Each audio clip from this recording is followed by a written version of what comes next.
Always stuck up to the sound guy. First thing. We're going to make you sound good.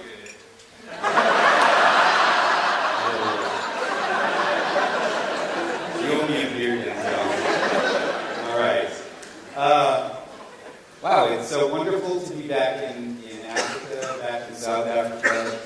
I was just thinking, this is my third visit in the last few years to South Africa, so I really need to knock this off and give somebody else a chance. But I'm really pleased to be here. Our story begins in 1979. I was a freshman at the University of Oregon. I'd always been an architecture geek, real architecture, like built stuff. And I ran across a book in the University of Oregon bookstore called The Timeless Way of Building by Christopher Alexander. And as a starving student, I didn't have money to buy the book. So I read it standing up in the bookstore an hour at a time over the course of several weeks. And what I read there changed the way that I look at software development. I just didn't know it yet. It's a wonderful book. My copy I probably read 8 or 9 times. It's marked up and it's got sticky notes all over the place and tons of marginalia. And is this cutting out? Get another one. So the message of the book that really stuck with me was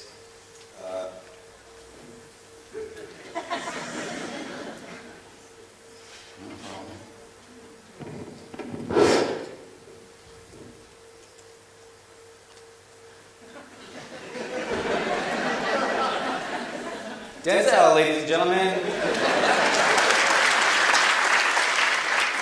Although he pronounced it differently, so he's probably going to get me back for that. Anyway, so we were standing up in the U of O bookstore, reading a book and hoping not to get caught. Okay, I'm back. The message of the book that, there's lots of messages to the book, and it's definitely worth a read for anybody who develops software. But the message that I got was a message of empowerment.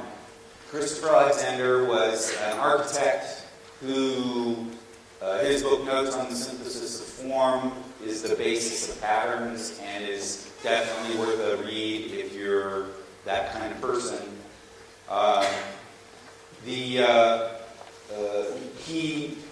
wanted to create a certain quality in his architecture, and he came to believe that architects couldn't create that quality.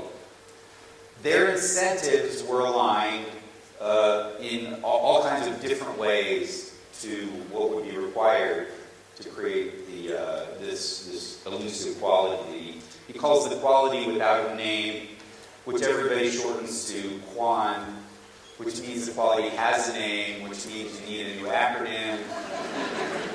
Programmers. I love them. Anyway. So, his observation is that traditional societies were able to build structures with this quality.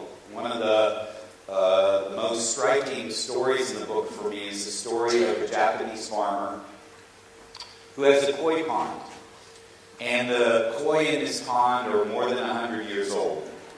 And the pond has been maintained in its, more or less, its current form for several hundred years.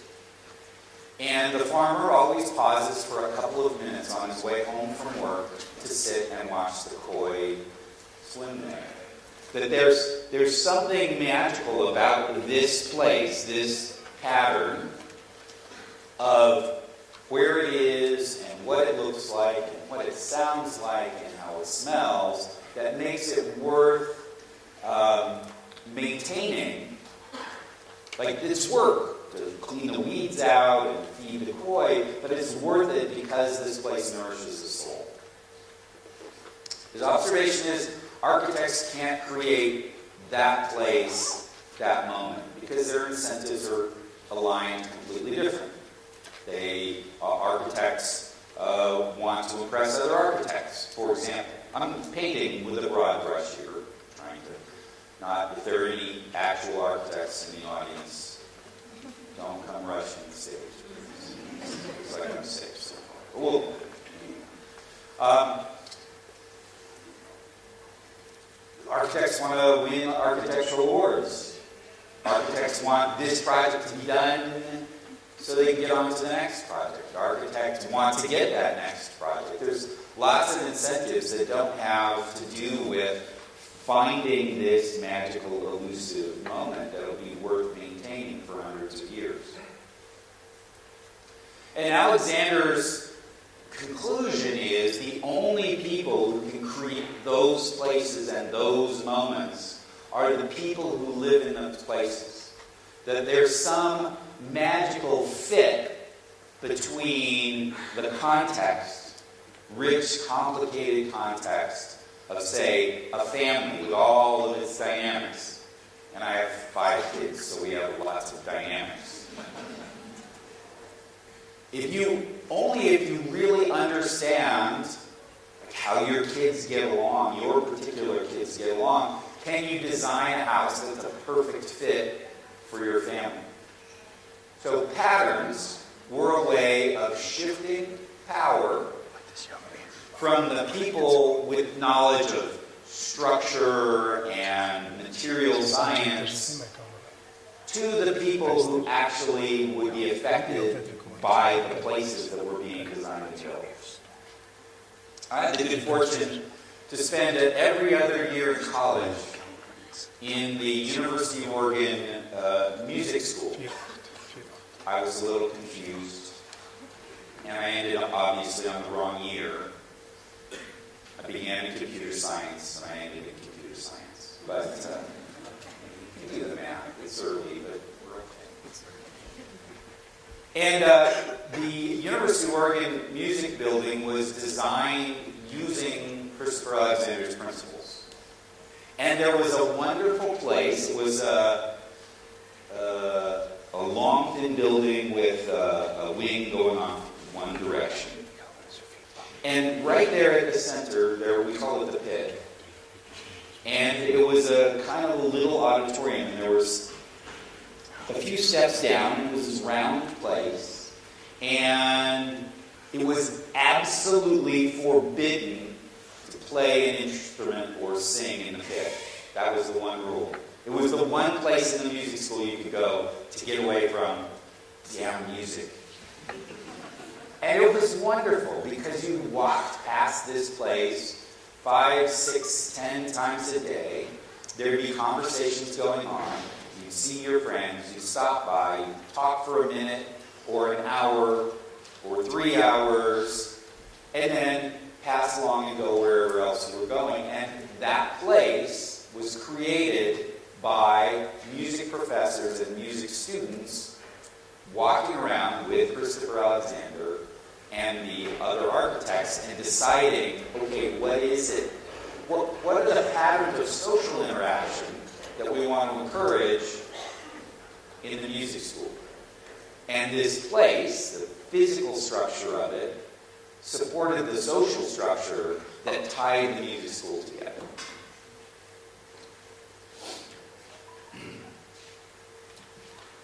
That impulse to take the power to design, the power to make decisions to the people whose lives were affected by those decisions, was the original impulse behind patterns. As Ward Cunningham and I talked about them back in before most of you, I think, were born, that was our vision. We saw computer programmers making decisions on behalf of users and botching it, doing a bad job of it. And we were intrigued, inspired, excited by this Alexandrian vision of people making decisions about the technology that affected their lives. So that's where we started. The first patterns we wrote were user interface design patterns that were specifically intended to be easy to implement in Smalltalk.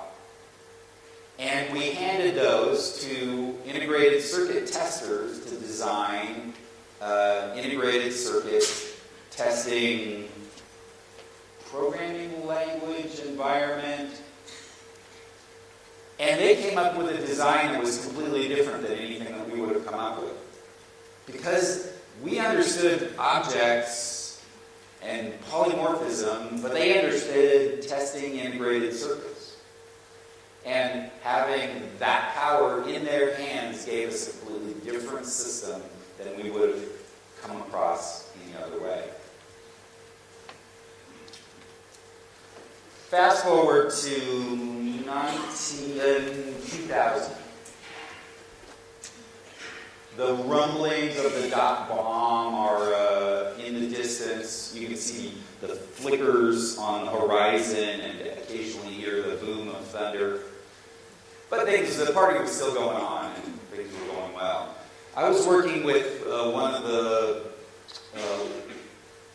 mid-sized web consultancies that grew up around all the money that was flowing around building these .com businesses. Yeah, that's probably too strong a word, but we'll go with that. And this consultancy bought into extreme programming in a big way. The XP had come out, people were excited about it. They said, hey, come on in here, we want to do things this way. Okay, cool. So we were going to have a meeting in which all the heads of all the departments would come in and get religion, and we were all going to line up, and that's what we were going to do henceforward. So the architects came in first, and the architect said, love it, fantastic stuff, this XP thing is wonderful, we want to do this, the small iterations is great, so we just set up the architecture first, and then everybody else does these little iterations, right, and everything's going to be cool. We said, no, that's not quite it. And we explained, okay, architecture is a process, not a phase, blah, blah, blah. Oh. Then the designers came in, and the designers said, love it, fantastic, totally on board, this is going to be great, we're going to work in small iterations, we're just going to get the design right first, and then iterate on implementing it, and everything's going to be fine, right? And no, that is not it. Design is an activity, not a phase. Then the business analysts came in.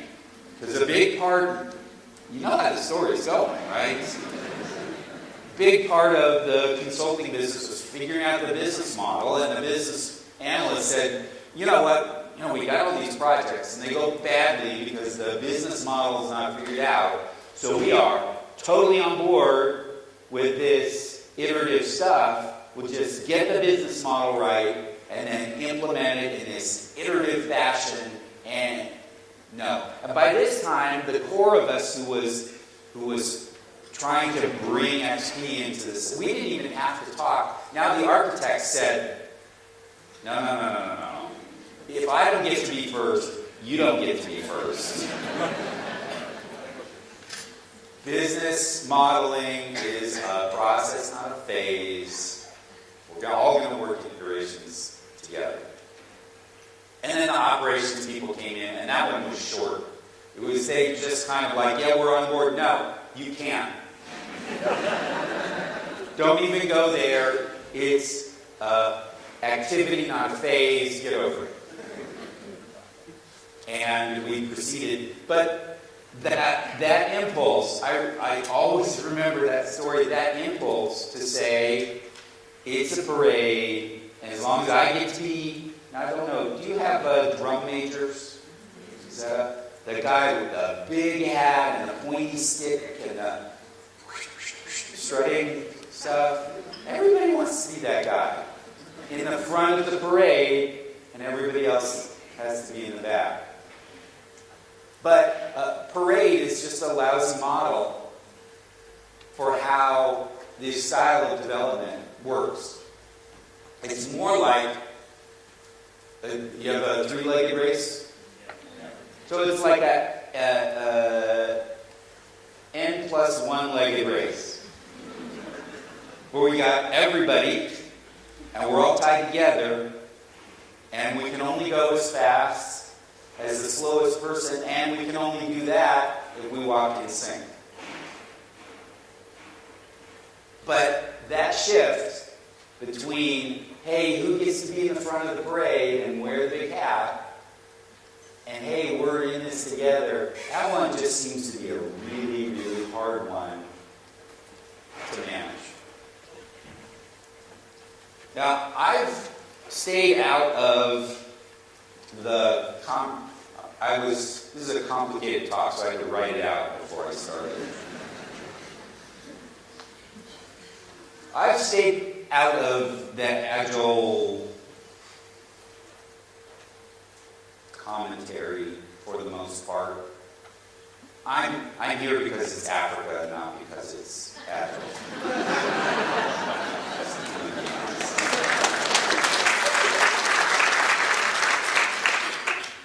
And, whenever they get the other 16 old white guys together, I'm the missing one in the picture. But it's because I'm not interested in nostalgia. If somebody wants to talk to me about what comes next, I will talk your ear off. You won't be able to shut me up. But to talk about something that happened a long time ago, it's just not so interesting. And it wasn't until I was preparing for this talk that I realized, you know what, there is that one piece of nostalgia that I need to, or that one memory that I need to bring back up. Because what I see happening in the software development world reflects my failure to express that vision. That what we're doing here is not arguing about who gets to be in the front of the parade. It's about taking our gifts and putting them in the service of other people. The people whose lives are affected by technology need to have power over that technology. And we can argue about who gets to be in the front of the parade, and we're missing the point. And I think the only humane software is only going to come out of a humane process.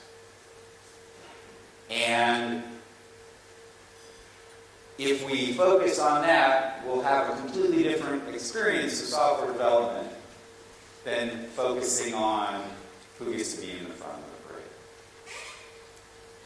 So that's the negative, critical part of the presentation. And now I get to shift over. Complain and propose. Have you heard this?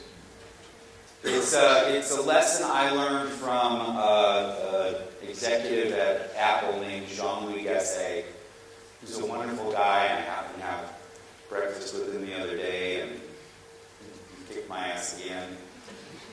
But I sense I didn't like how my project was going. This is when I was a young, annoying person. I'm no longer young. I sent him a scathing, hey, this project, is not going well, and nobody's listening to me. And a couple days later, my boss, Eagle Burns, called me into his office and he said, here's the thing.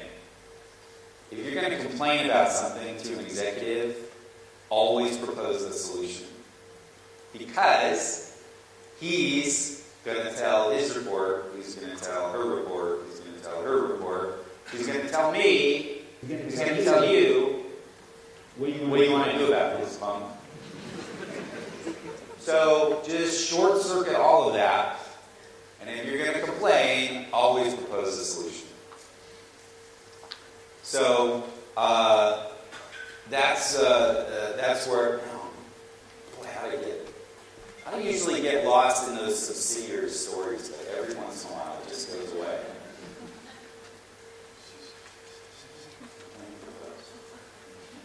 Yeah, no, it's just gone. Okay.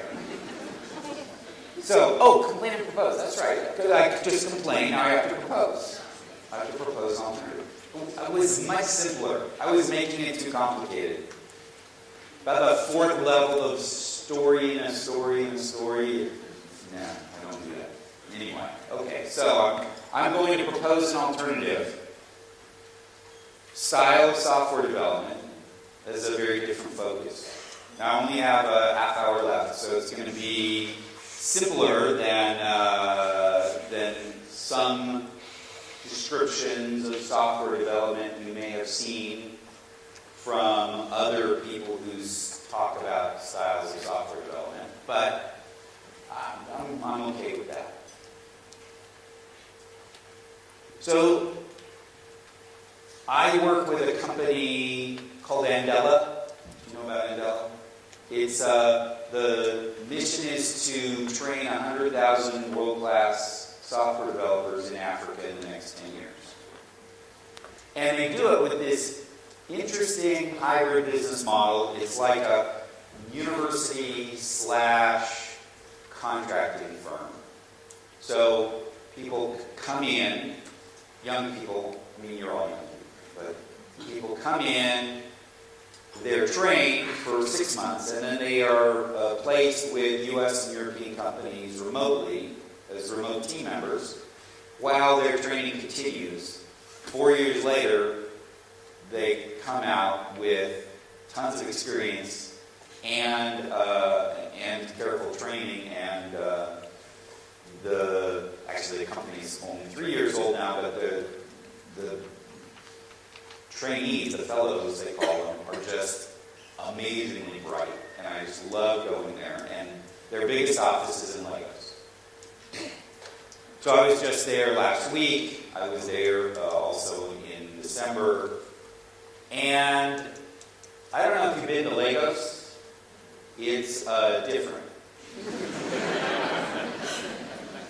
And I noticed, so the first day I got on there on Saturday, Sunday, they took me to church, which is also not the kind of church I went to when I went to churches when I was young.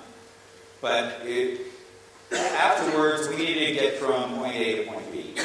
And they said, you want to walk or do you want to get on the back of a motorcycle?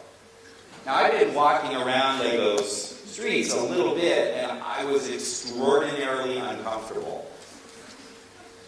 I said, well, I've been to church, so let's try the motorcycle. I have a higher likelihood of making it, and even if I don't, we're good. So I got on the back of the motorcycle, and I realized that I was more comfortable on the back of a motorcycle in insane traffic with a driver with an interesting skill set. But I was more comfortable there than I was walking the streets. And it's because when I was on the back of the motorcycle, I knew there was one other person in the world who didn't want to crash. When I was walking, I was the only one who cared about my safety. There's a principle there, which is skin in the game.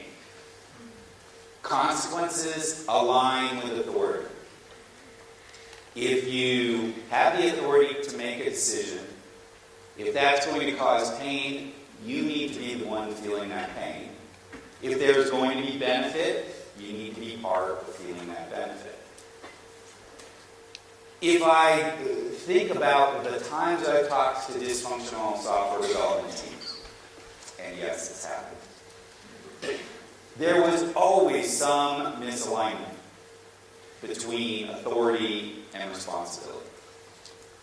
And it's so attractive It's a human thing. Like, I'm not shaking the finger, and heaven knows, I've tried to avoid consequences for my actions many times. It's a human thing, but as societies, and that's what software development is, it's a little society, as societies, we just don't function well if authority and responsibility don't line up. So, that's the guiding principle of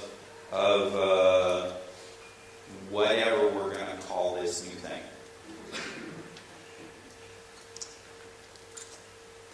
Now, the nice thing about that principle is it works at all different scales. I'm a programmer. I love recursion. I remember sitting in the science library at the University of Oregon as a freshman, completely confused about recursion. I found this book about mathematical recursion, and I sat there for 3 hours just staring at it. It must have looked funny. And I finally got it. And I loved recursion. From that point on, whoa, what a powerful tool. But it works also in talking to people about building these little societies. Aligning authority and responsibility looks at all different levels of scale. It has to. If it doesn't start at the top, you can't magically create it somewhere in the middle and have everything work. So that's the guiding principle. If you see misalignment of authority and responsibility, you need to line it back up. Now I realize that's kind of vague advice, so I'm going to break it down. 3 activities. The first activity is work in smaller cycles. There's this tendency to say, hey, things aren't going very well, let's make the batches bigger. And that trick never works. Bigger batches, less feedback, more problems, let's make the batches bigger. That's the cycle of death. But as with any positive feedback loop, you can drive that both ways. You can use it to spiral down, or you can use it to spiral up. And spiraling up says smaller batches, more feedback. Notice I didn't say more fun. I said more feedback, which is fun sometimes, and it's painful other times. More feedback, fewer problems. Hey, we can make the batches even smaller. I've been privileged to work at Facebook for the last 6 years. We've gone from 2,000 employees to 20,000 employees and counting. We've gone from 700 million monthly active people using the service to over 2 billion now. And I've seen a story play out over and over again. The release engineering team says, you know what? We can only take 300 pull requests per push. And we're getting close to that limit, so we have to push twice as often. It's just data. And every time that happens, the programmers say, well, we can't possibly do that. It's going to be unstable. Things are going to crash. The way I've been developing just isn't going to work if I have to push twice as often. And God bless our release engineering team. They say, not my problem. If your pushes crash things, we won't take them anymore. So you figure it out. If developing the way you're developing now is not going to result in software we can deploy, then we're not going to deploy it, and you have to look for another job. Your choice. And then there's chaos as things settle out in this new, tighter push process. And then maybe 9 months, 12 months later, release engineering team says, hey, you know what? Remember, we can only do 300 pull requests at a time? We're getting close again. We have to shorten the cycle again. the engineers freak out, there's 2 months of kind of wonky chaos, everything settles down. I watched this play out 4 times. Just on the web push. Also, it's played out 6, 4, 2, 1. 4 times on the mobile releases. And the script is the same. It's another one of these, hey, eventually you just stop repeating the same story. Yeah, I get it. Things are going to be crazy. You're going to have to change the way you work. Get over it. Cool. You know, it's one of the classic conversations. And the beauty of it, the amazing thing to me about this story is it's led by the release engineering team. I always had to push to release in the shorter cycles. And here I just stand back in amazement as they insist with great clarity that the cycle needs to be shorter. And then there's chaos, and then people realize where the power really lives, and then they do it, and away they go. Because like the sound guy, you don't want to piss off release engineering. But they're driving the cycle. The other thing about this story, it's not over yet, that there are just some limits to, the Facebook, the system, whatever, hundreds of thousands of servers, whatever the public number is, the gajillion lines of code. It's just really complicated, and you can only change so many things at a time. Because if you exceed those limits, things go south. So that shortening of the cycle time is never going to end. If the programmers ever say, we can deal with twice a day, I guess, maybe, okay. At least it's not going to stay that way.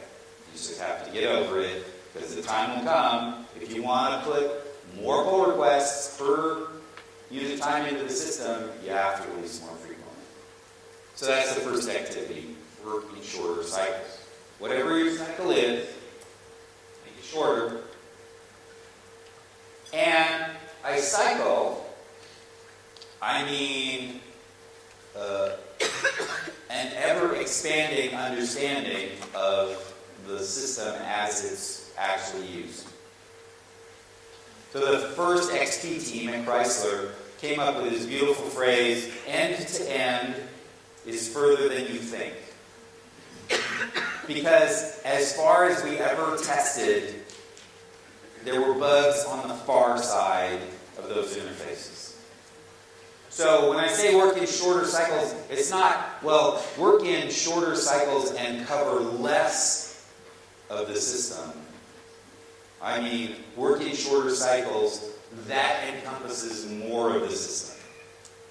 And at Facebook, we have alerting and monitoring and machine learning applied to alerting and monitoring, and every trick that we can figure out to apply to making those cycles complete. Because if you do something and you've done enough and you have plausible deniability. Oh yeah, that's done. Was it done? Which is like now, right? Done, it's now. Just done. It's just done. Yeah, you can use that. Anyway. It's not good enough. Especially a system like Facebook, 24/7, 365. I remember the first time we had a site outage where people called the police. We call it the call the cops event. We just can't afford those kinds of outages. So it's not, I have a little feedback loop and it went from 10 minutes to 5 minutes, but it might cause more problems on the outside. I've not made progress. I need to simultaneously have a tighter feedback loop that covers more of this enormous and complicated and baffling system. Work in smaller cycles. Number 2, be kind. This has nothing to do with programming. Kindness? Are you kidding me? When I got to Facebook, I remember I looked at this product, which had a subtle understanding of human interactions woven into it, deeply woven into it. I mean, you can like it, you can hate it, but 2 billion people agree with me, so whatever. It's a little snarky. But something about how people get along is woven into Facebook deeply. And I looked around at the programmers around me and I said, cannot have been these people who wove a deep understanding of social interaction into this system. So my first hypothesis was just got lucky. And I looked at it, and I looked at our competitors, and I thought, that just doesn't explain it, because it keeps getting better, and if you're just lucky, like sometimes it would get better, and sometimes it would get horribly worse. So that can't be it. So then I began my quest for the social person. Locked up in a basement somewhere, there was someone, the irony, the contradiction of that did not occur to me at the time. There's just someone who's an expert at social interaction, and anytime there's any kind of social issue coming up, like, do people want things like this or like that, they just take it to the social person. The social person, like, gives their blessing to the correct answer, and then they carry it up and implement it, and away they go. And I was looking around for the social person, and couldn't find them. Couldn't find them at all. And I finally thought, well, let me ask somebody. So I asked one of the old timers, Bobby Johnson, my boss. I said, there seems to be this contradiction between the quality of social interaction I see among engineers and the quality of social interaction embedded in the product. He says, oh yeah, everybody knows that. I said, well, where does it come from? He said, feedback. The way Facebook got good at connecting people was not by making good decisions about how to connect people. It was by making a bunch of decisions about how to connect people and keeping the ones that didn't piss them off. And built into that is kindness. Some people work in environments where users have no choice about the software they're going to use. And that leads to one kind of style of development. In the commercial world, especially if there's low switching costs, you don't have captive customers at all. Facebook could mess up so badly on any given day that we lose everything. And everyone at Facebook carries the knowledge that one mistake could cause the whole thing to come tumbling down, and people would interact socially on some other platform. Some other platforms have already seen the results of a single decision causing growth to stall and the platforms to go sour.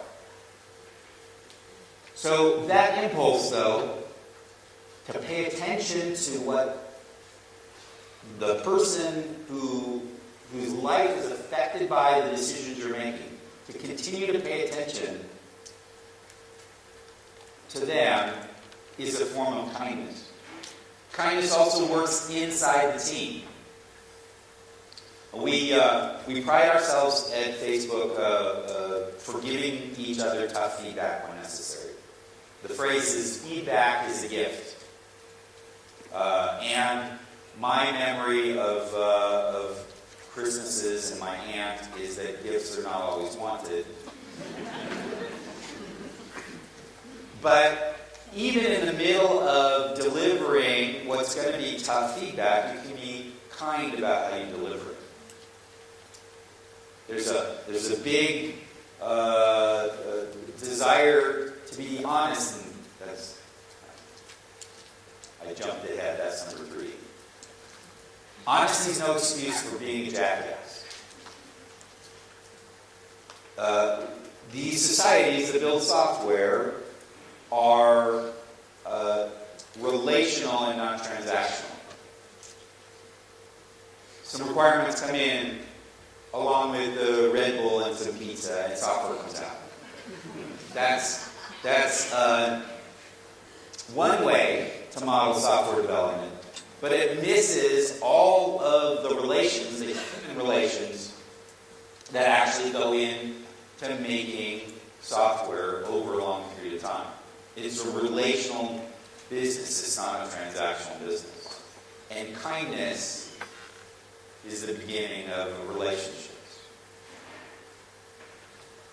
So, number 3 is honesty. I remember, again, .com kind of era, visiting an enterprise software vendor, and there was just a lot of, the releases are always late, and we can't ever get a deadline, and what's wrong with these product owners, and what's wrong with these engineers, and da-da-da-da. So I'm like, okay, let's talk this out. As a consultant, especially one with some experience, the most powerful tool you have is that you've seen worse. In this case, I had not seen worse.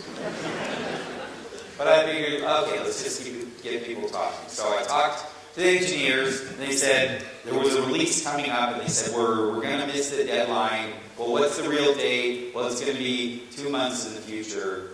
And I said, okay, so two months in the future. When did you say it would be done? They said, 4 months in the future. I said, why? They said, because if we say 4 months, then they'll discount it to 2 months, and then everything will be okay. Then I went to the director of engineering, and I said, so you've got this 4-month estimate. He says, oh, yeah, they always double it, so I always cut it in half.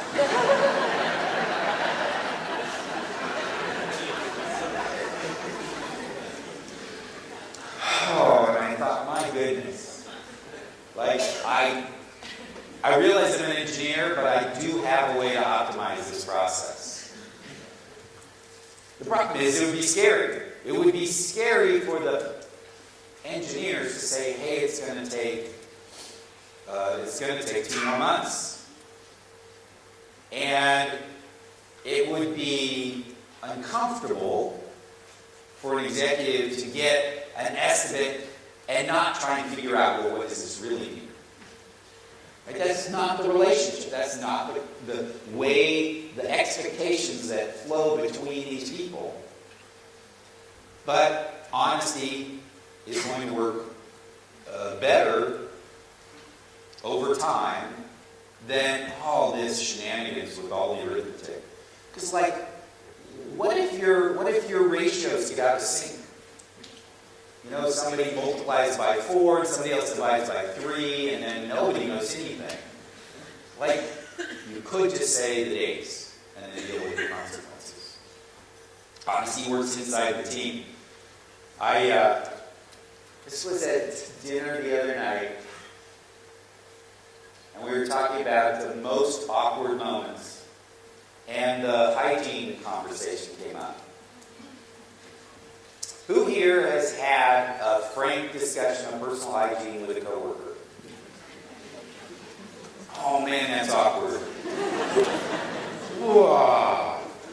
Just like leaving the breath mints out was not clear enough, apparently. You keep scooching it closer to them, and they keep, like, in that case, in the context of a relationship, though, you can say, I have something to say. I shouldn't have picked on you, should I? Okay. Where's somebody else? Joe. I have something to say. It's awkward, but after I say it, I think we'll be able to work together better.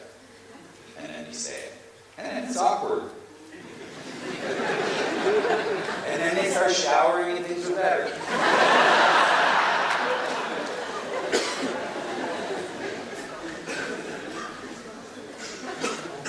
Inside a framework of kindness, where the expectation is there's going to be good intent on both sides, even a conversation as awkward as that can be accepted as part of a long thread of a relationship.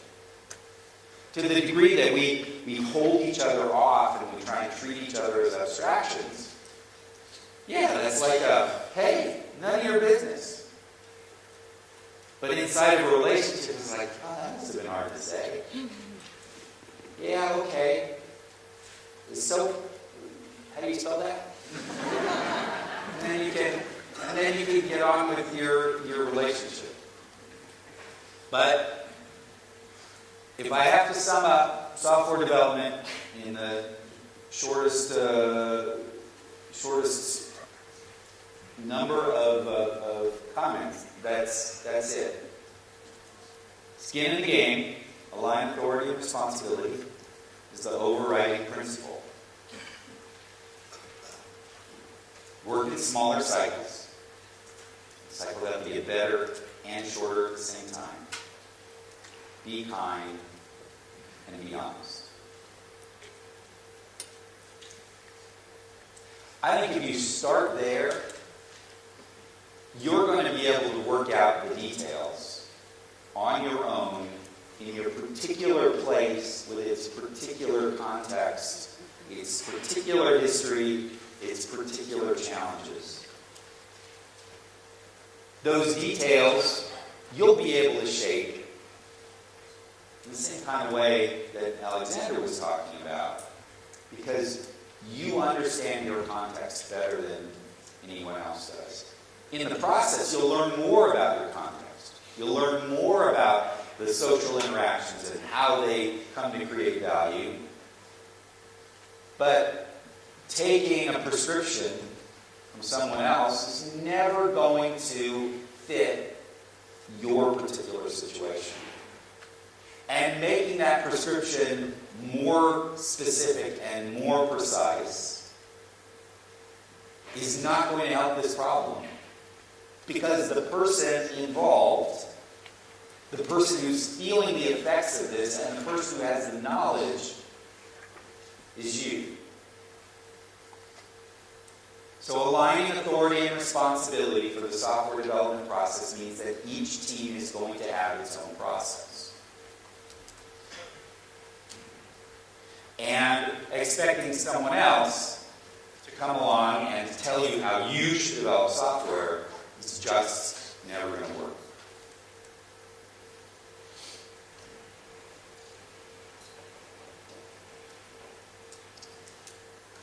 I'm going to close with the words of the philosopher-poet Pete Townsend,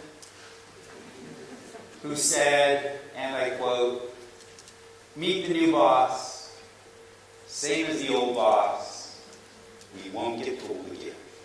Thank you very much.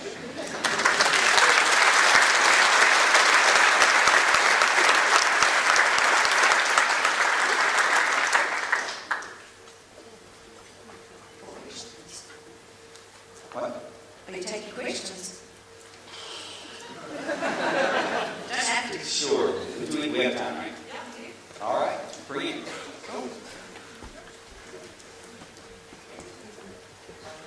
Oh, right here. Quick question. So, on that last point, if there are teams that aren't developing well and applying, don't tell them how to develop, but you want to keep quality, I understand. What is your process to get your quality out of the team? As as the person responsible at a higher level, you have responsibility. You're going to feel the consequences if the quality of their work is subpar. So you have the authority to set the bar on quality. What's not going to work is trying to grab the authority for how they achieve that quality. And this is lots of painful experience for me telling you this. Running around trying to poke people and say, well, just start pairing, or, if you just unit test the data, or, functional programming will save everything. No, that's, at my level of authority, at my level of responsibility, I have authority, but the details need to be left to the team to work out. And then the consequences for achieving the level of quality or not achieving the level of quality, that has to line up too. Does that make sense?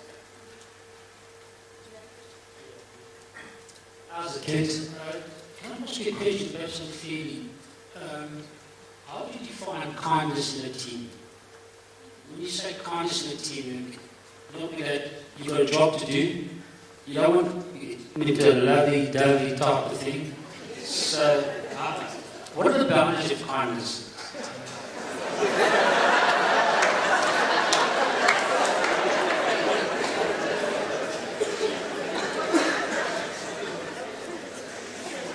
Apparently a bunch of people had that question.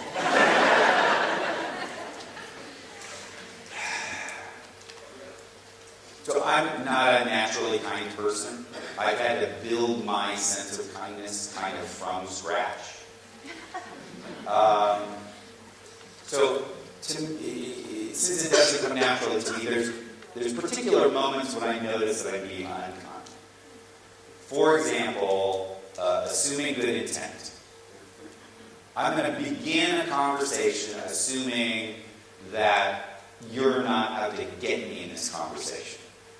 Now, I'm going to also pay attention because I'm not an idiot. And if it turns out you are trying to get me, we're going to have a different conversation. But assuming good intent is kind on my part. Sometimes it's really hard work.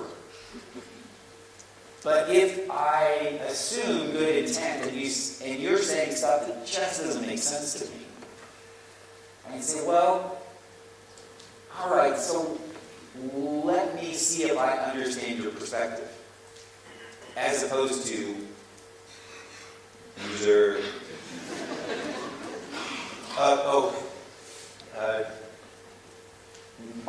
John Wade Gasset, my former executive, I had this breakfast with him. And he said, I was asking him kind of career strategy questions, and he said, you're angry. I said, no, I'm not. I'm angry. What do you mean I'm angry? He said, you have ... idiot written in big red letters on your forehead. You're asking me how you can have more impact and more influence? Wipe that shit off. Because when I get into that mode, into that mood, it really is just there. I say, why don't you try pairing, idiot? And somehow that's less persuasive than if I come to that same conversation from a position of kindness. So I think kindness is it's not lovey-dovey. Thank you for bringing up that perfect phrase. There are moments of profound kindness on teams that are really gel, of generosity and warmth and genuine connection. But I'm talking about something that's much more Cartesian, broken down, like wiping the red ink off my forehead, like assuming good intent, like trying to understand what's actually being said, like the seek first to understand from 7 Habits. of deadly people. No, that's a different. I'm mixing my metaphors, aren't I, Joe? Sorry. That would be a great movie, though, 7 Habits of Deadly People. Sylvester Stallone, maybe. We have something here. Seek first to understand is a form of kindness. Because I'm not coming to you and saying, here's my idea. I'm saying, let me understand where you're coming from. Okay, still doesn't make sense to me. Let me understand the next level of where you're coming from. Oh, sounds like you're afraid of this. Oh, okay. Now we have an understanding. That's kind and extremely practical at the same time. So those are the kinds of things that I'm talking about. I'm not talking about hugging, kumbaya, that kind of, on a daily basis. If kumbaya breaks out, fine. But we don't have to make a habit of it. Just a question over here.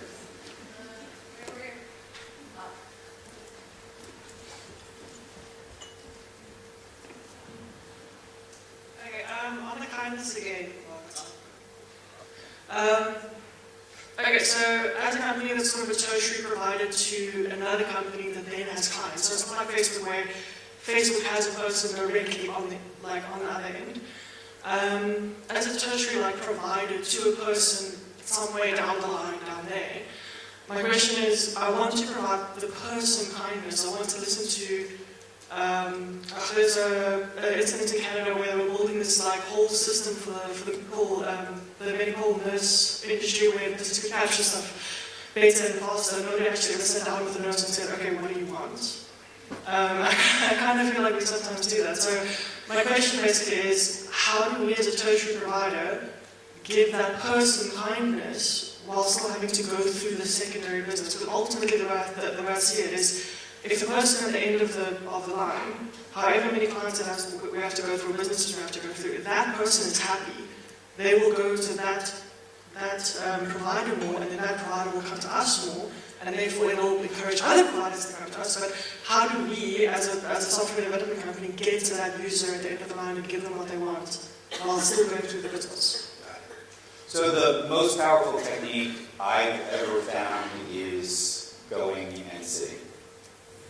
So if I'm building some infrastructure that's being used by people who are building apps for nurses, I'm going to go sit with nurses somehow or other. I was at a bank once. Software development was on the second floor of a branch of this bank that we were developing software for. And some question came up about safety deposit boxes. And I said, why don't we go downstairs and ask? And it was like I had grown horns, and fires, people were just shocked and just like, and yet it's the simplest thing in the world. If you have a sibling who's a nurse, you could ask them. Or you could call up a hospital, or you could find some way to go and sit with that person. Because once they're a person, once they're not an abstraction, your empathy circuits kick in.